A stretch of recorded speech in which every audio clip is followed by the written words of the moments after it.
I say, how are you doing today? How are you doing today? I am your host, Lacey G. Souldier Turner, and today I have a very, very special guest with me.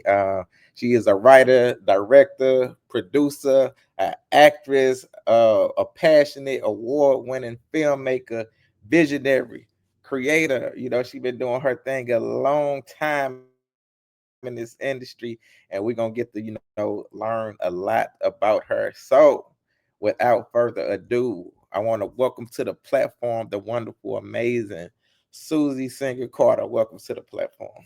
Well, thank you for having me. Can I just say that you have the most amazing teeth? They're so beautiful. Yeah, thank you, thank you, thank you. So I want to let the people get to know you a little bit today. Can you let the people know where were you born and raised, and how was your upbringing as a child? So boring. I'm born and raised in Los Angeles. I'm like I'm a trope. So I was born here. I went to UCLA and studied journalism, but then somehow got sidetracked into acting and then decided that that was just such a it was just so difficult because you don't have control as an actor. And I thought I can write better things that I'm getting reading for, and maybe I can write my own stuff for myself. And then I did that and then ended up going, I really like being behind the camera more than anything. It's so much fun. And I just get so much joy out of seeing some little idea you had in your head to see it manifest into something that touches people.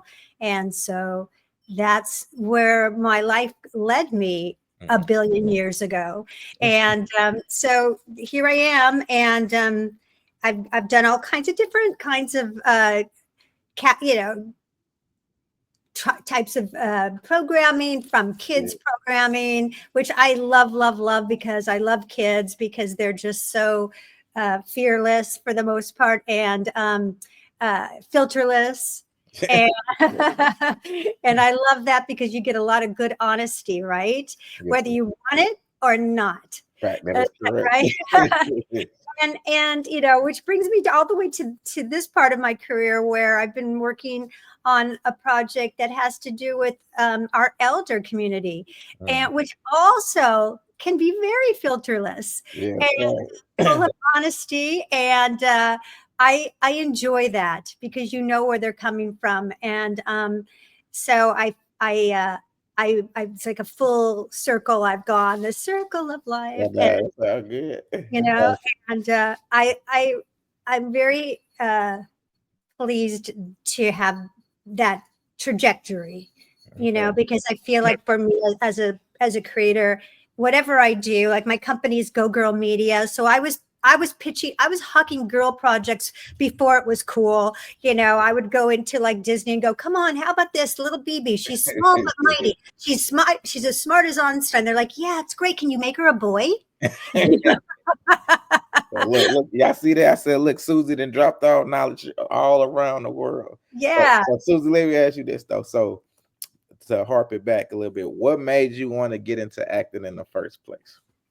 Um, I my first husband was such a good actor, and I met him at UCLA, and he was like the star of that program, the theater program. And at first I was like, I'd go there and I'd think, oh, they're so superficial. They're like, oh my God, hi, amazing. And I was like, these are not my people. And then I was like, oh, this is kind of fun. And I grew up in the music industry. My parents were both in the music industry, and I'm not shy, but I also wanted to do something that was meaningful and impactful.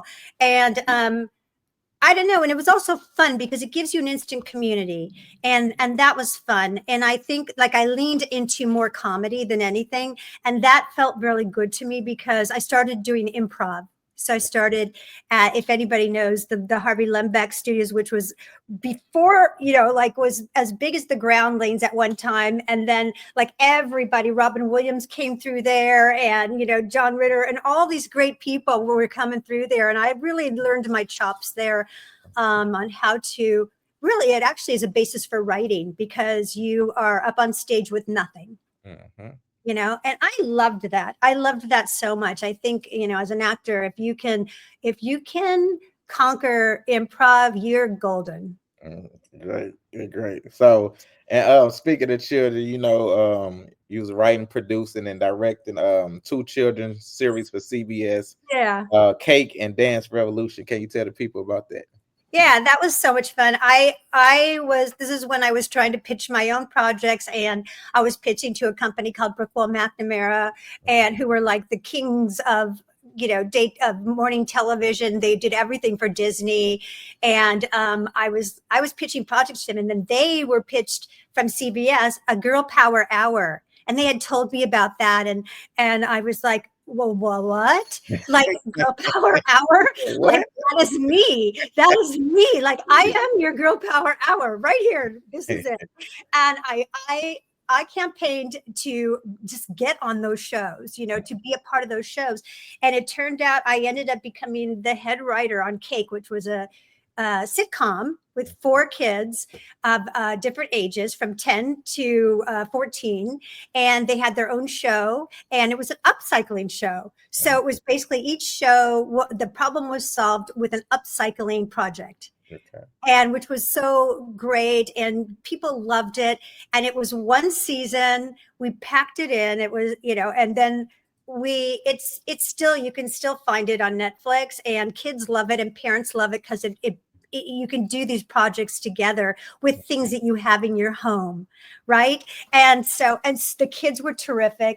And at the same time, Dance Revolution was a dance, as you probably guess, a dance competition show based on the game Dance Revolution. And listen, kids programming, even though it's CBS, it's always on a budget. And we were shooting both shows at the same time in one studio, right? So Yeah. that you shoot one episode and then you flip all the cameras around and shoot Dance Revolution. And CBS, like within about the second week of shooting, so it was 13 episodes of Cake and 26 episodes of, and tell me if I'm talking too much. So No, let the people know. okay, so the producers and CBS like called me down on the set and said, "Hey, listen, we're not happy with the writing and what's coming. We're getting for Dance Revolution. Are you interested in taking over?" And I was like, "Oh God." Oh, I mean, that's like 20, that would be like 26 and 30. That's a lot to do. And I brought my partner, Doug Prieston, with me to co-write with me. And I said, okay, yeah, sure. Because when are you going to get asked that again, right? I'm going to say yes. And they're like, okay, great. So off I go to tell Don, and he I just made the decision for us. But we did it. We did it. And it was a blast. It was a really good training for us because we had to deliver. We had to deliver, and we had to. Kids programming is challenging because it's it's education, sorry, that's from my other project. It's EI, information, and you have all kinds of people checking your writing, and you have like a box that you have to stay within. And so we learned a lot, and from there, I went into writing Bratz the movie for Lionsgate. Yeah, I was gonna ask you about that. How did you get into the feature writing Bratz for Lionsgate? Yeah, that's a great story if you want to hear about that. Yes. I love telling writers this story because it's one of those things that where you can take control of your career.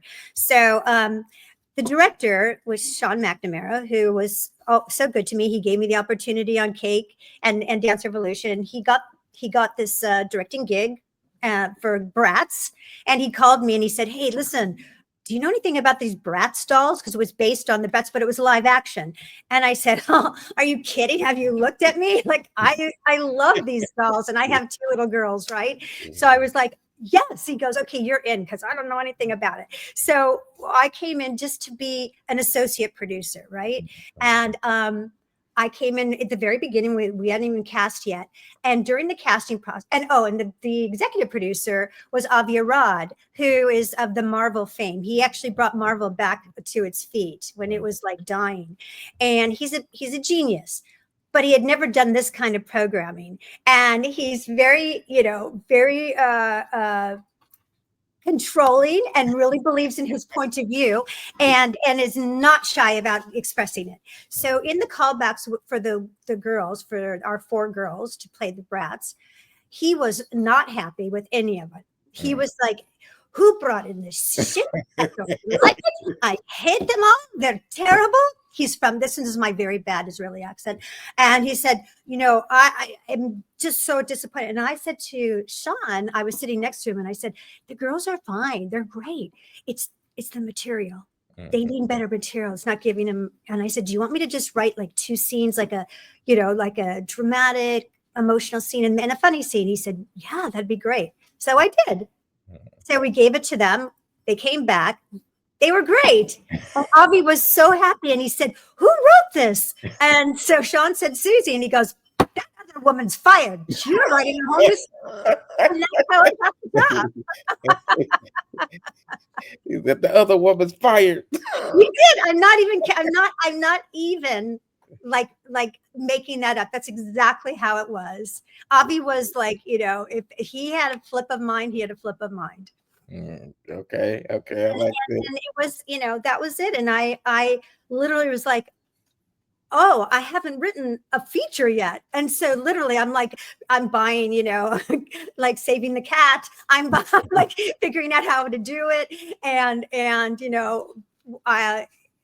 it was a great experience, but it really goes from my very first mentor, who was Eric Van Loo, who brought me in as a director of development for his company. He was very, very passionate about me writing and not just pitching and really doing the work. And he said, you got the chops, you just need to get in there and do it. So it was him that just said, you can do it, you got it. So I always had that in the back of my mind. He's like my surrogate daddy.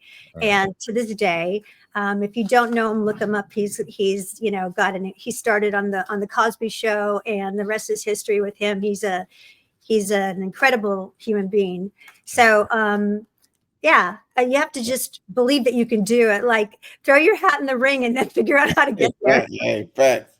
And look, man, Susie is dropping knowledge and jewels for y'all. So let me also talk about, you did co-producing for Soul Surfer on Sony. How was look at you just doing everything big, Susie. Tell the people about that. That was a good time in my career. Yeah, that again, you get your tribe. You find people that believe in you. Again, it was Sean McNamara was directing, and he said, I'd really love to have you on this. And the really nice thing about Sean, and he's a prolific director. He's always got something. He just did Reagan, he always had me by his side. Here's a writer, or at that for this project in particular, I was the co-producer, but I did rewrite the entire script for the shooting script and that was part of the deal. He said, I can't give you the credit for it, but I want you to write it. And I said, I got you, I hear you. So I did it. But what I loved about Sean, he was very collaborative, and that's pretty much how I learned to direct, because I would sit right beside him and he would do a take and then turn to me and go, how was that? Is it good for you? Do you have any notes? And I love that about him, and I also loved about him was that he would turn around out of nowhere. They'd be setting up and he'd go, we're making a movie. And here's this big teddy bear of a guy who's done 1,000 million things and, won all these awards, and never lost his joy of the process and being a part of something that you love so much. I like that. I like that a lot. Yeah. So I want to talk about Go Girl Media. One thing I liked about your thing that stands out, making the world a better place, one project at a time. Can you tell the people about how did you start Go Girl Media and why did you start? Well, I started it, if I just, circling back to what I said when I was pitching projects for girls. And, when I was doing it, and I literally was pitching, everything I pitched had girl protagonists. And I would hear that all the time, like, it's great. Can you? I'll give you this example. I had a blind script deal for pilots for series at Fox, and that came after Bratz, and that was with Dave Metter, who was the president of Fox at the time, and he found poached me, and he said, you know, we've got a mandate to do our own animation. He goes, so can you give me a couple pitches?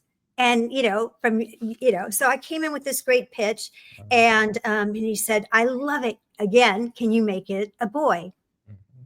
And so we ended up having to do it. We made it a guy, and it was called Surviving Hawking. And I really started to dawn on me that we need to really push that narrative that we need to have women, that women can sell as much as men as protagonists. And I think obviously we're in a much better place now, but that became my mission. And that's how, Go Girl Media really came out of that, because I was like, I had two little girls. I was a woman. I was, it also came out of I remember going to a film festival for Bratz, and it was an international children's film festival. And a girl was waiting in line to ask me a question when I was on stage. And she said, how could you write something about these women who are so objectified, these girls and Bratz? Because there was a lot of controversy about Bratz because they seem to be objectified. And I said, I that's a great question. Have you seen the movie? And she hadn't. And I said, I really would love you to see the movie and then see if your question is still valid. Because I worked very hard to make these real human women, girls, who were anything but objectified, who were really, just human beings who were going through, growing up, learning how to be friends, going through all the struggles that we all go through, and finding out at the end that, relationships are everything and friendship is strong. And that's what, love. Yeah. It's always comes down to love.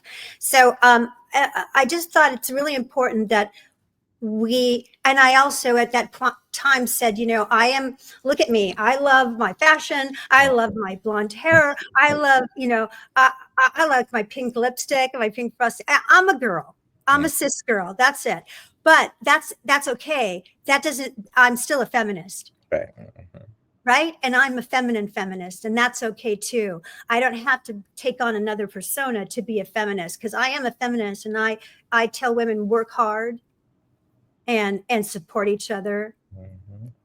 And you might have to work doubly hard, which I have had to. Mm-hmm. There's bias all over the place. Women are biased against women. That's the worst.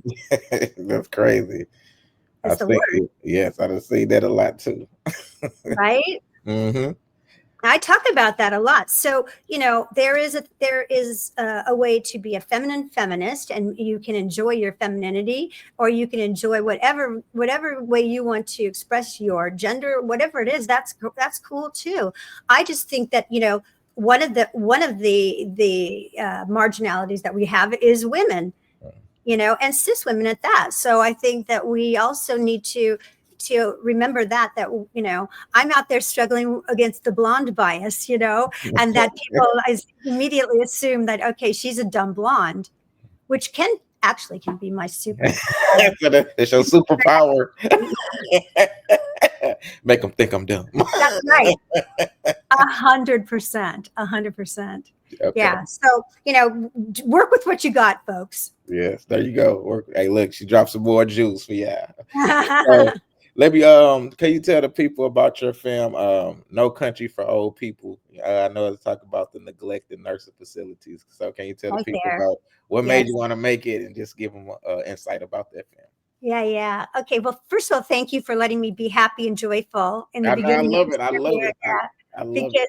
Because I've been doing a lot of interviews about the documentary, and it's not a particularly joyful topic, but it's a very important topic. And again, to say that everything comes out of love. Love is so super powerful. It is our super weapon, and it is what makes changes in the world. It's what makes beautiful songs. It's what makes everything worthwhile. And it's what fueled me and continues to fuel me to do this documentary, which was triggered by an experience I had with my mom 3 years ago in 2022 in a nursing home. And my mom was one of my favorite people in the whole world. She was fierce and talented and loving, and would like had more game than I've ever had with Alzheimer's in its wheelchair. Still, men were falling over for her. I'm just saying. I'm just saying. Some people got it, right? Yeah. And my mom was just an incredible spirit, and she suffered for 6 months in a nursing home that was a 5-star nursing home here in Los Angeles, where I thought that she was really being taken care of. And I would tell everybody, I can sleep at night now. I can sleep because she's in a really good place, and I know that. And I would go to see her once a week. And then when COVID came and I started seeing my mom, very not in person for over a year, but on Zoom once a week, and seeing her in bed, not out of bed in the middle of the day. And I could see her just diminish until she ended up, in a year later in a hospital with a stage 4 bed sore and sepsis and, a lot of bad things that happen when you're neglected. Mm. And It's I crazy. It's crazy you say that. That just the same story just happened to my grandmother. The same thing what you just said. The stage, the sores, and all that. And she just passed away like last year, September 30th. So I know exactly what you mean. I'm so sorry. See, this is why we need to talk about it, because like I say in the documentary, this is not my mom's story. This is all of our stories, because like you just said it, everyone I talk to has had this neglect, this crisis. It's a systemic crisis. It's not to any one region. It is national, and it is the dirty little secret that has been going on for 50 years.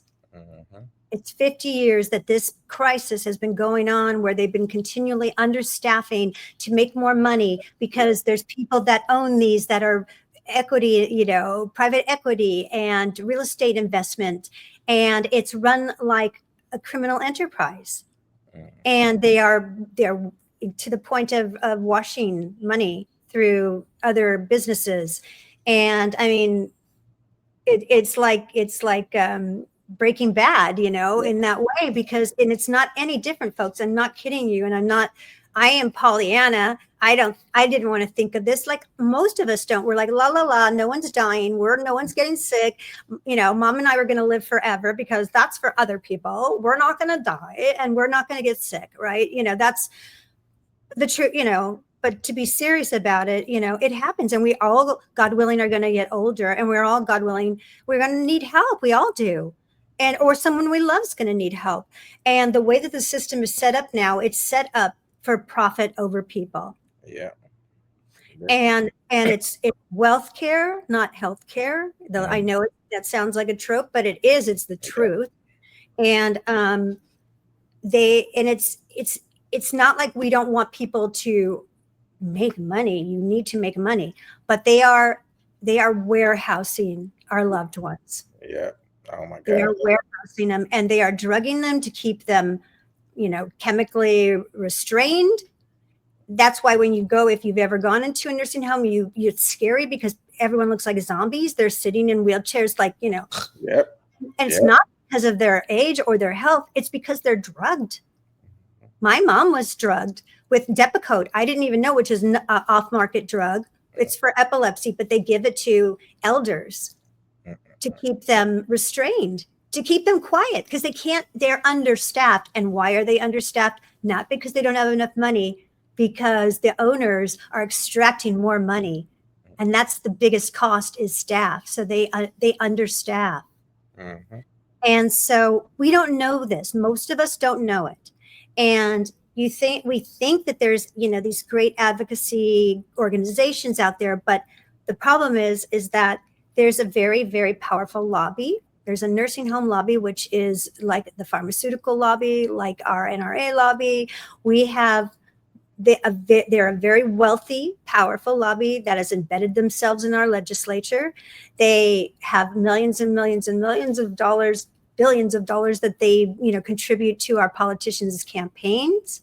mm, And they are very invested in keeping everything status quo. mm, And so even if there's a bill passed, even if you lobby as an advocate and you go to Congress and you get a bill passed, it's not going to get enforced. There's not enough oversight, and the oversight that is there is performative. mm.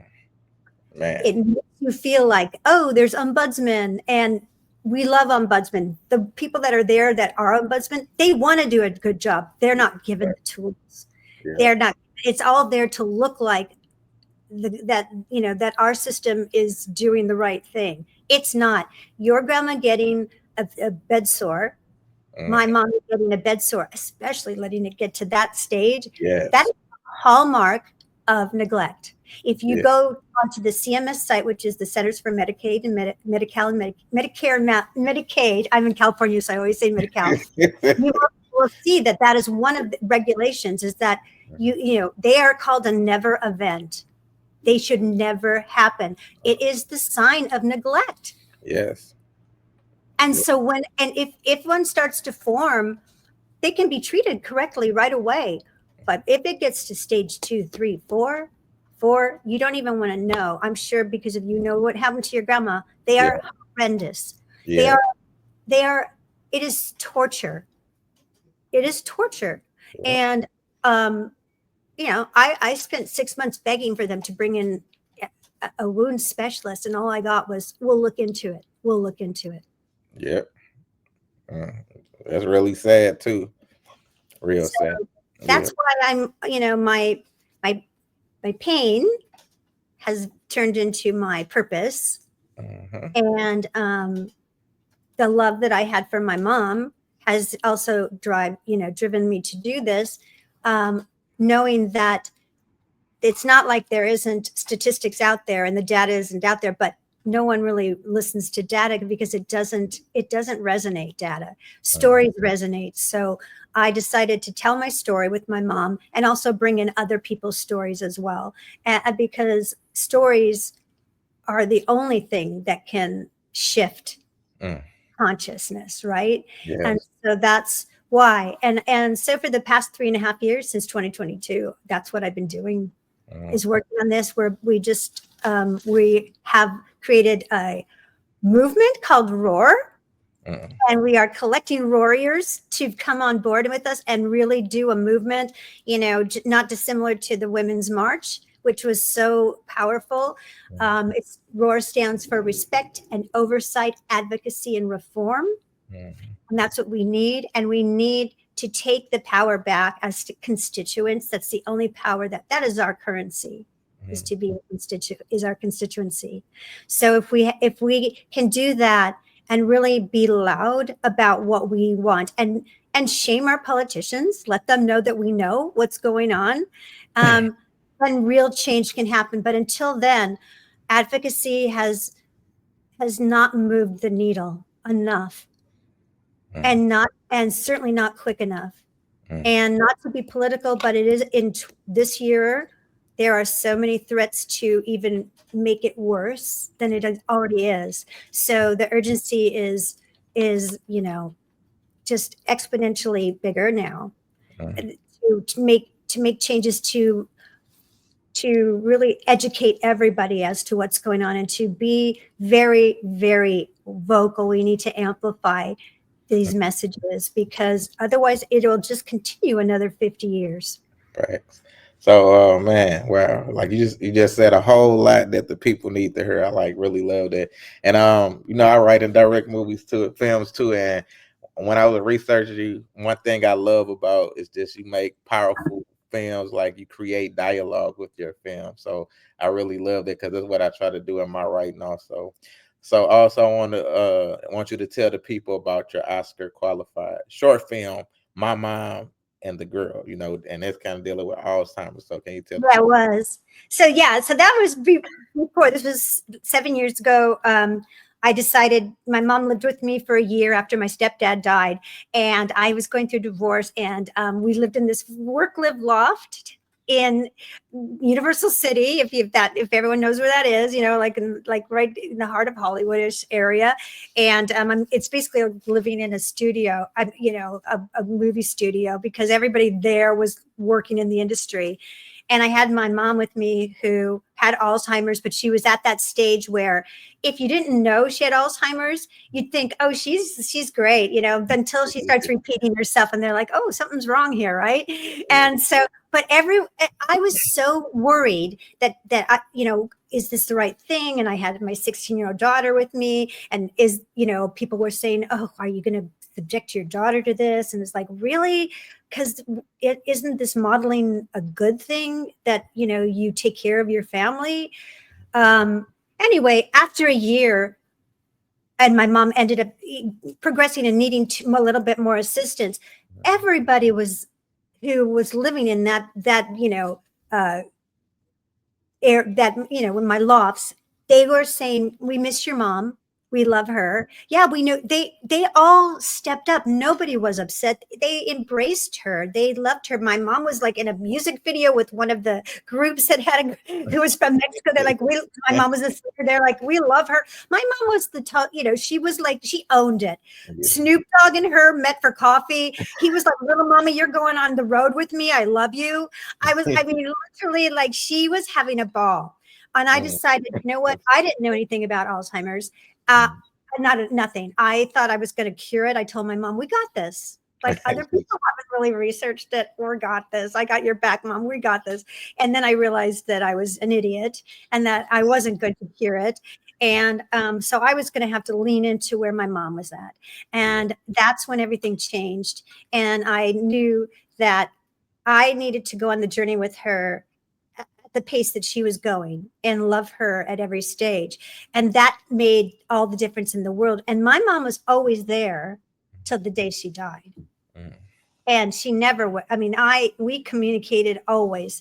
And her humor was there, her passion, her everything, Yeah. So I wanted people to see that. I wanted to change the stigma. And so I told a day in the life of, and I showed the good, the bad, and the ugly. I didn't sugarcoat it, but I also didn't exploit it. And I kept in the humor, I kept in the love, and it was a 20-minute film that touched so many people. And because I really thought, did people need another Alzheimer's film? But it turned out they did. And it turned out the reason they did is because the more stories, the more you normalize something, and the more it becomes just normal part of your life. There's like, some people have dementia, some people have Parkinson's, some people have diabetes. That's the way it is. And we deal with it. If someone can't walk, we deal with it. If someone has problem remembering, we have to deal with it. And otherwise, what are we doing? What are we doing? We put them into facilities and lock the key. That's not human. That's not humanity. That's not humane, and it's not loving. So I showed it, and people responded so well. And we were Oscar qualified. We went to Cannes. It was a great time in Cannes. It was so much fun, and I highly recommend it. Ball games all the time. It's like, what's on here? Like, I'm literally like, I never took off my high heels. My feet were like, I hate you, and I didn't care. We walked everywhere, but it was such a blast, and that's really what gave me the courage to do No Country. Okay. And just to tell you, in case anyone is maybe either watches old sitcoms like Mary Tyler Moore, or you're old enough to know who was our lead, which was Valerie Harper, who played Rhoda and had her own show, Rhoda, which was a spinoff from Mary Tyler Moore. She was her last performance. She nailed it. She nailed it. She's one of the most. She was an angel, and I know that she was sent to me to do this project, and she and I became like family. She loved my mom. She went and visited her all the time, and it was just the perfect relationship and the perfect creative storm. And I just am so proud of that film. And if anybody that wants to see it, I will give you a link. They don't have to pay for it. Just watch it, enjoy it, and share it, because it really is. It will. I promise it will change your perspective on Alzheimer's. I definitely need my link, so I'm gonna hit you up, Susie, about Yeah, that. yeah, for sure. I'm happy to do it. Okay. And it's I love I don't usually toot my horn, but I love this film. I'm very, very proud of it. Go ahead and toot your horn. You deserve it. So let me talk about, you've been doing everything. So I want to talk about I guess, in 2020 at the Best Podcast New Media Film Festival. Talk about your podcast with Don Priest called Love Conquers Alls. Oh, that's right. So again, that came out of My Mom and the Girl, because we had we had such good response, and people, and at the, in 2020, or 5 years later now, there wasn't that many. I couldn't find, very many podcasts on Alzheimer's. And I thought I wanted to keep the conversation going and do a different kind of, chat about it. Bring, everybody, like, let's talk about everything, but let's not be gloom and doom. Let's find, and I also don't want to be toxic positivity either. That's an extreme that I don't believe in either. It is what it is, but let's talk about how we can make the best of it, and how we can find the joy still and keep that there, because, it's, I remember somebody telling me whose mom had Alzheimer's. She had passed, and I had brought my mom to dinner, and he said, "Oh, you're so lucky to still have your mom. What I wouldn't do to have my mom for just another day." And I was like, and that stayed with me forever, because every time I would go to see her, I'd go, "I'm so lucky I get to come here and hug her. I'm so lucky." So why not make the best of it, and why not understand it better? And so that's that therein came Love Conquers Alls. We are, we try to have fun with it, but we try to be serious, bring good information. We're in our we're on our 10th season now, in our 5th year, and we keep doing it. And until people stop listening, we'll continue to do it. It's a labor of love. And we also were given the title of #1 dementia podcast from Good Pods last year. Nice. 2024. So, and we don't really do a lot of, the only kind of advertising we do is with other things that are in, like Alzheimer's, that we think is a really great product, and we don't really make money off it. It's just really a labor of love. I mean that. Not that we don't want to make money, because we do. Because there's shoes to be bought. There's shoes to be bought, and there's things to have, and there's restaurants and things that we want. That, I'm being silly, but no. Gotcha. So look, Susie, let me ask you this. So you've done a lot. So on your journey, what would you say has been your greatest challenge? Yeah.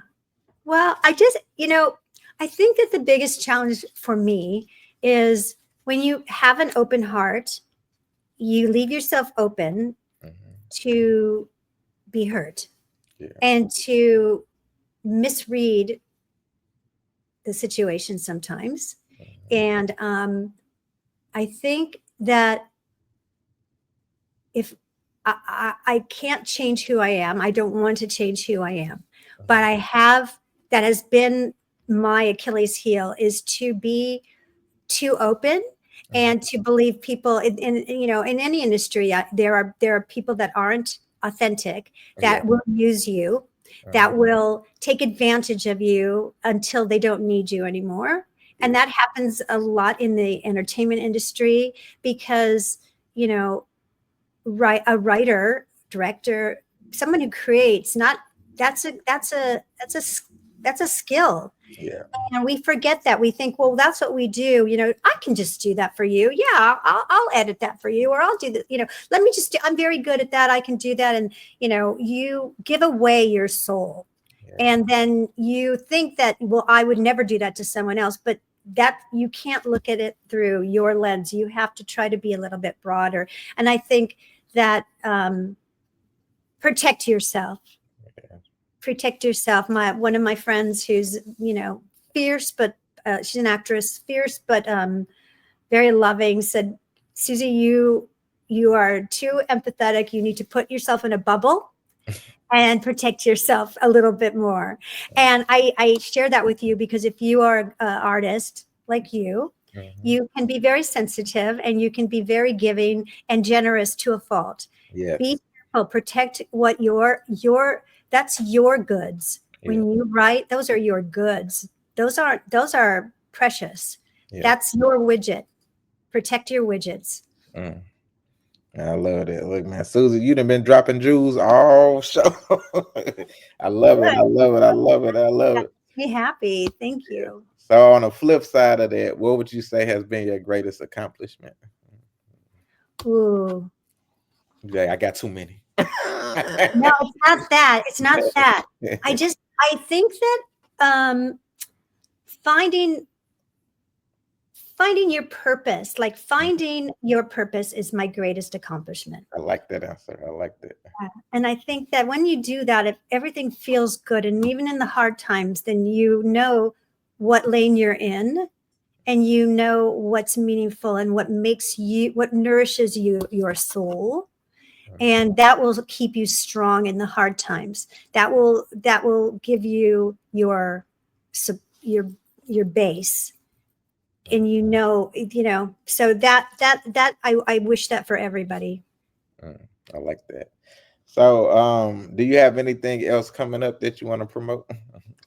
Well, I'm working on I just optioned a book called Inflamed that I hope to turn into a mini series, which I'll come back and tell you more about it when Yes. everything. Yeah, we are in the middle of negotiating that right now. And then I just wrote a film that is in pre-production based on a book that I was hired to adapt, which is called Run, based on a book called Plain Jane. So I did that, and that's in production or should be going into production soon. And what else? What else? Let's see. Um, I don't know. Things, yeah.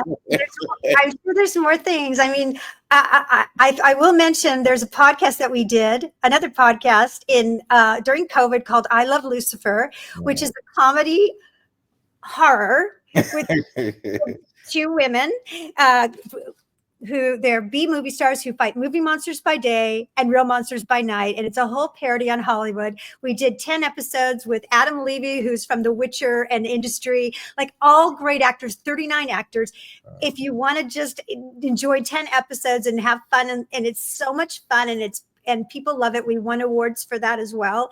And have fun with that because we're very proud of that. It came out of a film that we wrote that was in development, and it was during COVID. And we were like, oh, what are we going to do? And I said, oh, we're going to do a series based on I Love Lucifer. It'll be easy. And my partner wanted to kill me, but we did it. And we did. That was so much fun, and people love it. So, look it up. It's on all the podcast platforms. Okay. All right. All right. If you ever need an actor, I'm right here. Oh, hell yeah. I wish I knew. Wish I knew. Some actor too. But so what advice would you give to anyone who wants to become a film writer, director, producer, anything, or get in the entertainment industry?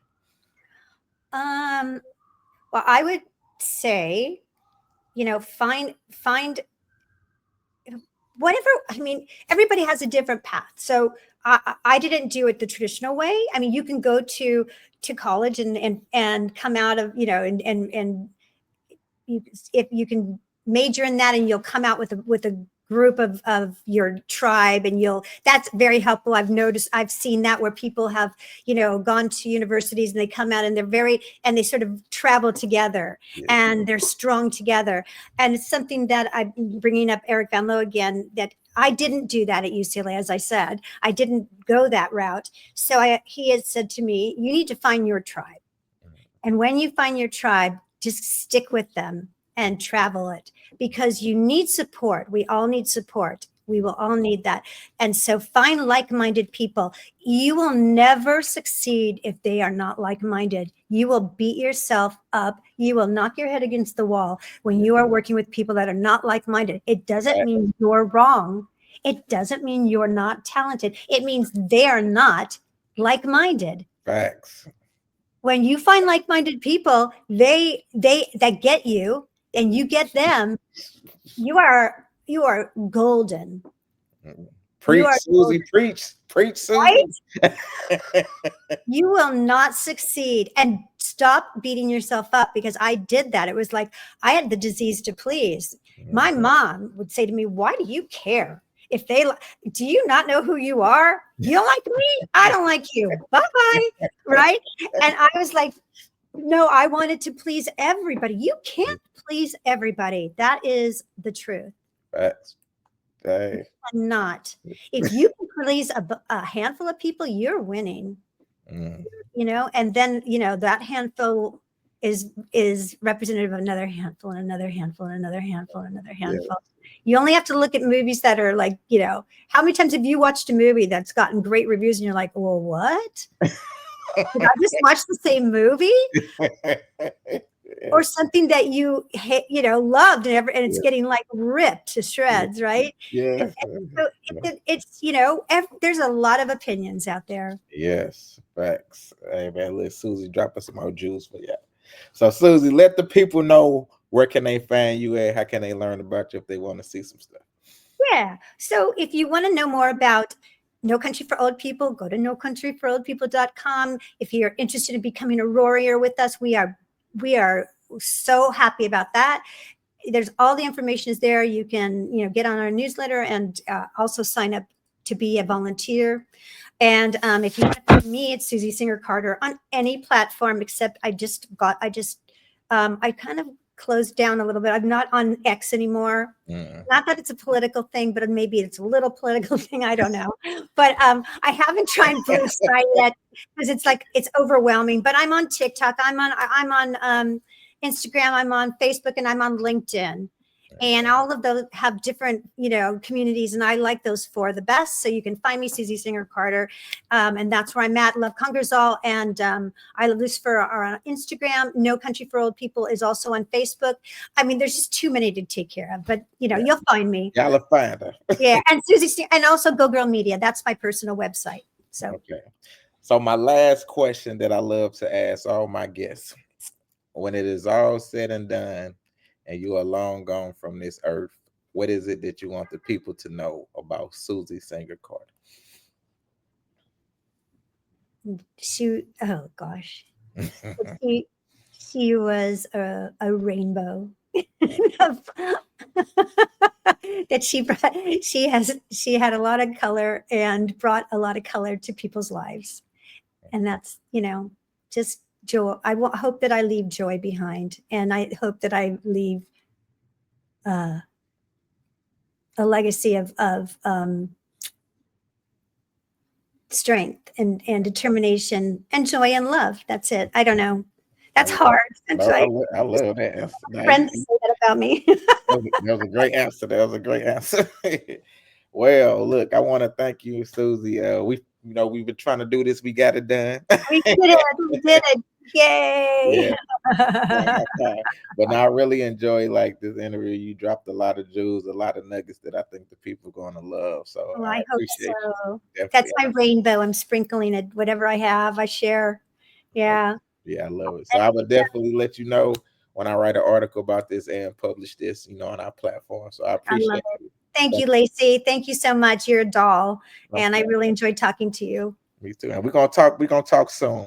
Okay. I hope so. Have a good day. You too. Bye-bye. Bye-bye.